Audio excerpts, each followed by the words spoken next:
नागझिऱ्याला तुम्ही 400 दिवस राहिलात.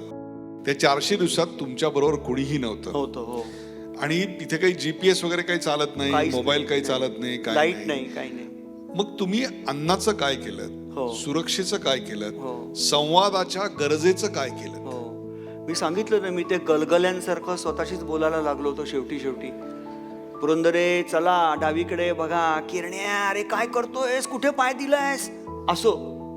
मी 3 महिने जवळजवळ माणूसच बघितला नव्हता आपल्याच देशामध्ये राहून सुद्धा. केवढा मोठा विरोधाभास आहे, पण मला बरं वाटलं. त्याच्यानंतर मला खरंच एकटं वाटायला लागलं उदयची, आणि मला काहीतरी विचित्र वाटायला लागलं की चायला आपण गणलोत का, आपण कुठे आलोय, इथे काय चाललंय आपलं हे. हा, मग त्याच्यानंतर मला कोणतरी सांगितलं, पुरंदरे जी आजी, तिकडे जी फार वापरतात, इकडे या, गाडी आली आहे.